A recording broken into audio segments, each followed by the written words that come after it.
Brought to you by NBC bearing, भारताची पहिली bearing उत्पादक.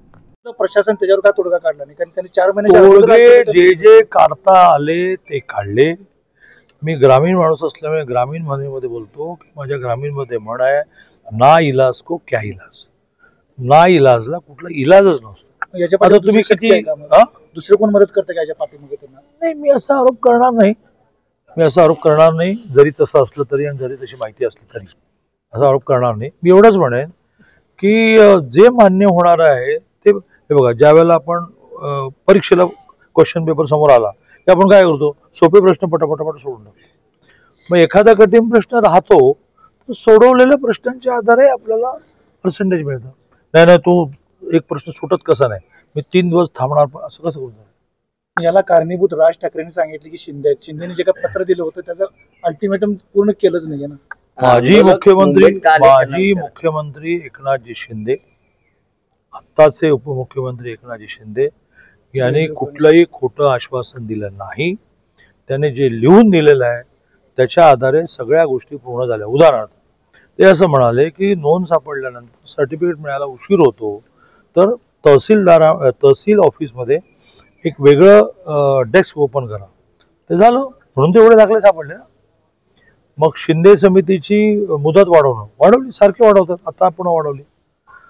त्यामुळे एकनाथजींनी दिलेला कुठलाही शब्द, जे गेले त्यांना 10 लाख दिले, त्यांच्या घरच्या नोकरी दिल्या. आणि त्यामुळे मागण्या कधीही प्रॅक्टिकल करायच्या. मी चळवळीतून म्हणतो, I was all India general secretary ABVP, Akhil Bharatiya विद्यार्थी ऑल इंडिया. काश्मीरपासून जे मोर्चे मी लीड केले, तर काश्मीरला उदाहरण घेतलं, आठवण झाली मला, अर्धा मिनिट सांगू दे. तर काश्मीरला आम्ही 10,000 विद्यार्थी घेऊन गेलो. उधमपूरला थांबवलं, जायचं नाही पुढे म्हणाले. आणि आलेले सगळे ह्याच भूमिकेत आले होते की श्रीनगरमध्ये जाणार आणि लाल चौकात झेंडा लावणारच. तर 10,000 लोकांनी जर कायदा तोडायचं म्हटलं असतं, आतंकवादी लांब, या सगळ्या पळापळीतच माणसं मिळेल. माझी कमांड होती, मी सगळ्यांना आवाहन केलं की त्यावर VP सिंग बंद होतं, आपण दिल्लीला जायचं. आणि हा जो झेंडा लावायला आणला लाल चौकामध्ये, तो दिल्लीला जाऊन VP सिंग आणतो. अख्खे 10,000 लोक वेगळ्या मार्गाने दिल्लीत आणले. दिल्लीत पुन्हा मोर्चा काढला.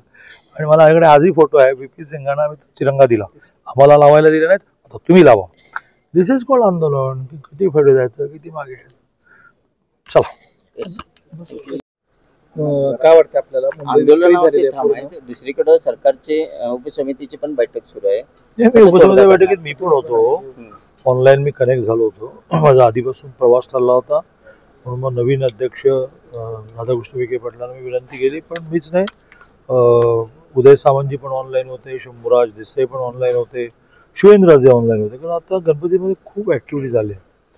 कालही मी बोललो आहे, तेच पुन्हा बोलेन की मनोज जरांगे पाटलांनी ज्या मागण्या मान्यच होऊ शकत नाही, मान्य होणाऱ्या सगळ्या झाल्या. ज्यांचे प्राण गेले या आंदोलनामध्ये, मग कोणी आत्महत्या केली असेल, कोणीतरी ॲक्सिडेंटमध्ये गेला असेल, पोलीस मारहाणीत वगैरे कोणी गेलं नाही, पण निघालो मोर्चाला, ॲक्सिडेंट झालो, मोर्चात आहे, हार्ट अटॅक आला, इथपर्यंत सगळ्या डेथला, त्या आंदोलनामधल्या डेथ आहेत, आंदोलनामध्ये मृत्यू आहे असं म्हणून सगळ्यांच्या घरी 10-10 लाख रुपयाची नुकसान भरपाई पोचली, एकही राहिलेलं नाही. त्यातले 9 जण सोडले तर सगळ्यांच्या घरच्या कोणाला कोणाला नोकरीत घेतलं गेलं. 9 पण का राहिलंय, त्यांच्या बाजूने काही अडचण आहे. मग घरामध्ये वाद आहे की कोणी नोकरी पकडायची पासून काही डॉक्युमेंट्समध्ये कमतरता आहे. तर अशा ज्या मागण्या असतात किंवा कुणबी नोंद मराठवाड्यामध्ये लवकर सापडत नाही, तर सरकारने निवृत्त न्यायाधीश शिंदेची समिती करून डॉक्युमेंटची संख्या वाढवून टाकली, एकदम 23 डॉक्युमेंट करून टाकली. तर हे काय का आहे, जसं आपण वोटिंगला जातो ना, 14 डॉक्युमेंट असतात. अरे बँक पासबुक तरी आहे का, आहे, चला वोटिंग कर. तसं 23 डॉक्युमेंटपर्यंत नेल्यामुळे 58 लाख नोंदी सापडल्या. आणि मराठवाड्यामध्ये नोंदी कमी सापडायच्या, तर मराठवाड्यामध्ये सुद्धा 10 लाखापेक्षा जास्त नोंदी सापडल्या.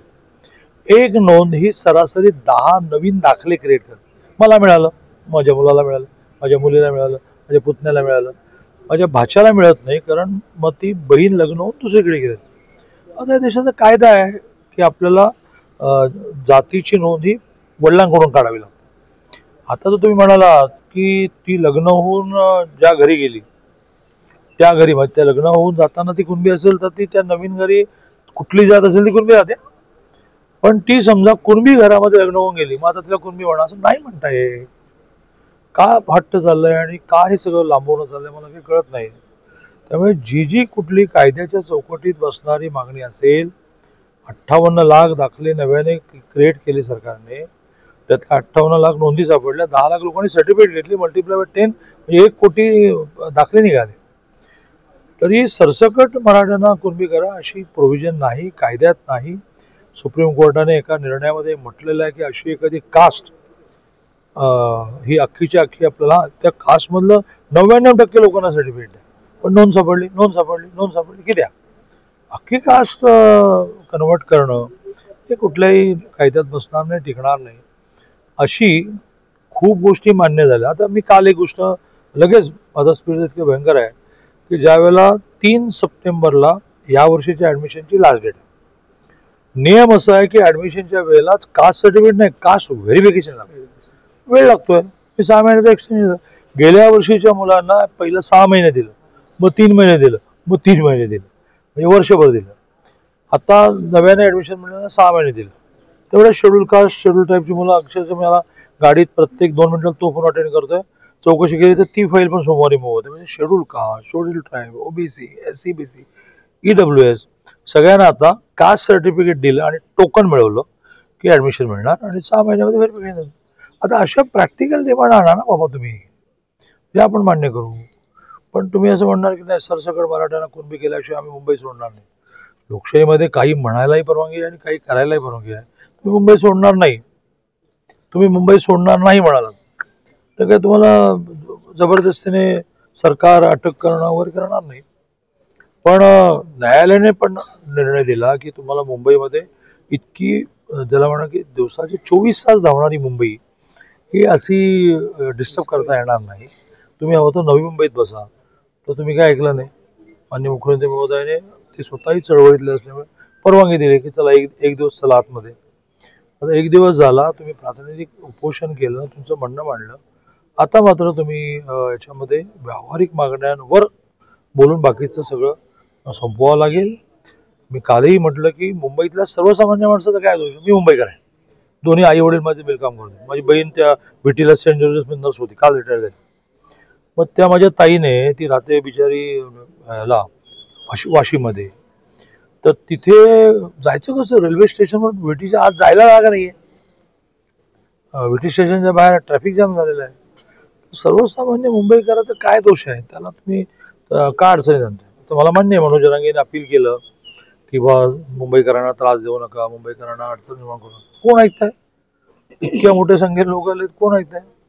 अशा आंदोलनाचा एक मोठा प्रॉब्लेम हा असतो की उद्या समजा मान्य झाली एखादी गोष्ट मोठी आणि मनोज जरांगेने ठरवलं की आता आपण चला बॅक टू पॅव्हलियन घरी जाऊ, तर लोक ऐकतील की नाही शंकाच आहे. कारण प्रत्येकाला त्याच्या अँगलने मान्य होणं हवं.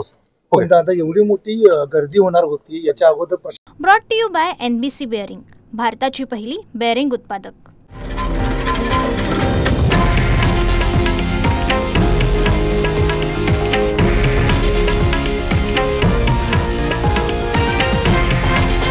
हे आहे देशातील नंबर 1 न्यूज नेटवर्क आणि आपण पाहत आहात TV9 मराठी, एकमेव.